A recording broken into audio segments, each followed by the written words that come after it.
High, welcome to fighters academy. First chapter आहे आपला जॉमेट्रीचा सिमिलॅरिटी. सिमिलॅरिटी मीन्स काय? Similar means same, equal. ठीक आहे. मग आता ह्या लेसनमध्ये आपल्याला फर्स्ट काय शिकायचे आहे टॉपिक्स बघूयात. Ratio of areas of two triangles, basic proportionality theorem, converse of basic proportionality theorem, test of similarity of triangles, property of an angle bisector of triangle, property of areas of similar triangle, the ratio of intercept made on transversal by three parallel line. एवढे topics जे आहेत ते आपल्याला ह्या lesson मध्ये cover करायचे आहे. Step wise आपण एक एक टॉपिक आणि त्यावर एक्झाम्पल स्टडी करणार आहोत. ठीक आहे. बघा, फर्स्ट आहे आता एरिया ऑफ ट्रायंगल. हा पूर्ण चॅप्टर जो आहे तो ट्रायंगलशी रिलेटेड आहे. ट्रायंगल तुम्हाला माहिती आहे की 3 साइड्स असतात, 3 अँगल्स असतात. एरिया ऑफ ट्रायंगल हा फॉर्म्युला तुमच्यासाठी फॅमिलियर आहे. 1/2 इंटू बेस इंटू हाईट. हा नॉर्मल आपण 9th पर्यंत यूज केलेला आहे बऱ्याच एक्झाम्पल्स मध्ये. बट आता बघूया ratio of areas of two triangle. Suppose ABC आणि PQR हे 2 ट्रायंगल आहे आणि त्यांच्या एरियाचे आपल्याला काय करायचं आहे? रेशो घ्यायचे आहे. फॉर्म्युला आपल्याला माहिती आहे. Area of triangle equals to 1/2 into base into height. For ABC, BC is base and AD is height. For PQR, QR is base and PS is height. AB आणि AC ह्या height नाही. Height काय असतं? नेहमी perpendicular असतात. 90 degree मध्ये त्या intersect झाल्या पाहिजे. त्यामुळे AD आणि PS ह्या काय आहेत? हाईट. AB किंवा AC, PQ किंवा PR ह्या हाईट नाहीत. ठीक आहे. बेस आणि हाईट तुम्हाला क्लिअर झाले. मग फॉर एक्झाम्पल आता बघा, आपल्याला area of triangle ABC upon area of triangle PQR करायचं असेल तर आपण काय लिहिणार? 1/2 इंटू बेस. ABC साठी बेस काय आहे? BC into height. हाईट काय आहे? AD. अपॉन 1/2 इंटू PQR साठी QR काय आहे? बेस आणि PS काय आहे? त्याची हाईट. इथे 1/2 काय होणार? डिव्हाइड होणार. मीन्स त्याचा आन्सर 1 येणार. 1 नाही लिहिलं तरी चालतो. मग त्यावरून आपल्याला काय मिळणार? Area of triangle ABC upon area of triangle PQR equals to BC into AD upon QR into PS. BC means base आहे. ठीक आहे. BC आपण कशाने डिनोट केला? B1 मीन्स फर्स्ट ट्रायंगलचा base into H1. HA means काय आहे? Height. First ट्रायंगलची height म्हणून H1 अपॉन QR. QR काय आहे? बेस आहे बट तो सेकंड ट्रायंगलचा आहे म्हणून B2 इंटू H2. H म्हणजे हाईट आहे बट ती सेकंड ट्रायंगलची आहे म्हणून तो H2. मग सपोज आपल्याला 2 ट्रायंगलचे रेशो घ्यायचे असेल तर तो रेशो कशाच्या इक्वल येणार? B1 into H1 upon B2 into H2 means base आणि हाईट यांच्या प्रोडक्टचा रेशो त्याचा तो इक्वल असणार. हे लक्षात ठेवा.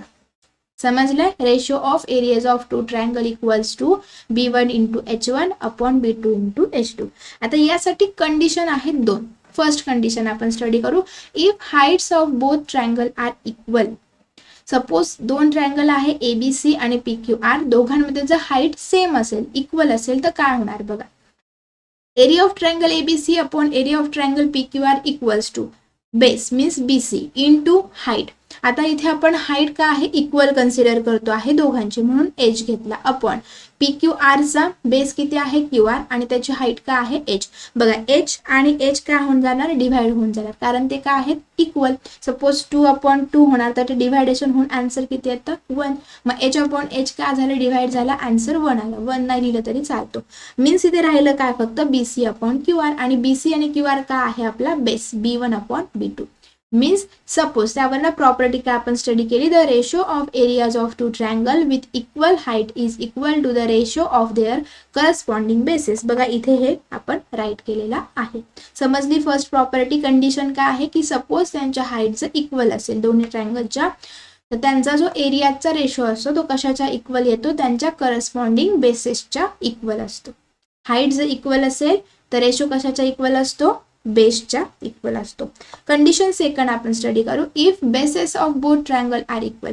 सपोज बघा, इथे ABC आणि APB हे 2 ट्रायंगल आहेत, त्यांचे बेस इक्वल आहेत. AB बघा, AB दोघांमध्ये पण AB आहे, बेस इक्वल आहे तर काय येणार बघा? H1 अपॉन H2 होणार. म्हणजेच प्रॉपर्टी काय आहे? The ratio of areas of two triangle with equal bases is equal to the ratio of their corresponding heights. समजलंय? सपोज हाईट इक्वल असेल तर रेशो कसा येतो? बेस साठी येतो B1 अपॉन B2 आणि बेस जर इक्वल असेल तर रेशो कसा येतो? H1 अपॉन H2 म्हणजे हाईटच्या रिलेटेड येतो. बघा त्यानंतर आता जे आपण आता स्टडी केलं आहे हे परत एकदा आपण कंबाईन करून इथे राईट केलं आहे. Ratios of areas of two triangle is equal to the ratio of product of their base and corresponding height. Suppose आपण दोन ट्रायंगलचा रेशो घेतला एरियाचा, तर तो कशाच्या इक्वल येतो, बेस आणि त्यांची हाईट यांच्या प्रोडक्टच्या रेशोच्या इक्वल असतो. Next, areas of triangle with equal height are proportional to their corresponding bases. Equal height असेल तर रेशो करस्पॉन्ड्स कशाचा येतो, बेसेसच्या. Areas of triangle with equal bases are proportional to their corresponding heights. हे आपण लास्ट प्रॉपर्टी शिकलो आहे. ठीक आहे, यावर आपण एक्झाम्पल बघूया. First, base of triangle is 9 and height is 5. Base of another triangle is 10 and height is 6. Find the ratios of areas of triangle. Suppose आपण दोन ट्रायंगल इथे कन्सिडर करू, ABC अँड PQR. ठीक आहे, मग त्यासाठी आपण काय करणार, बेस आणि हाईट राईट करूया. ठीक आहे, लेट ट्रायंगल ABC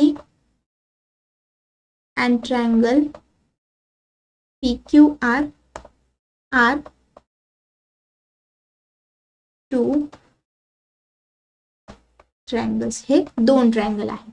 ठीक आहे, suppose base of triangle is 9 means B1 equals to 9 आणि H1 हाईट किती आहे 5. B2 इक्वल्स टू किती आहे 10 आणि H2 इक्वल्स टू किती आहे 6. तर त्यांचा आपल्याला काय करायचं आहे, ratio. Means area of triangle ABC upon area of triangle PQR. कशाच्या बघा, दोन ट्रायंगल आहेत तर त्यांचा रेशो कशाच्या इक्वल येतो, त्यांचा base into height. Means B1 into H1 upon B2 into H2. यामध्ये व्हॅल्यू टाकू, 9 इंटू 5 अपॉन 10 इंटू 6. आता हे काय करणार, फक्त आपण सॉल्व करणार. फर्स्ट काय करू आपण, 5 आणि 10 ला शॉर्ट फॉर्म करू 6 आणि 9 ला. ठीक आहे, 9 आणि 6 एकाच टेबलमध्ये येतात 3च्या. 3 3 जा 9, 3 2 जा 6. करेक्ट, 5 1 जा 5, 5 2 जा 10. मीन्स आन्सर काय येणार, 3/4. Area of triangle ABC upon area of triangle PQR equals to काय रेशो आलेला आहे, 3/4. समजलंय, या टाईप मध्ये आपल्याला काय करायचे आहे, त्यांचे रेशो फाइंड करायचे आहे. ठीक आहे.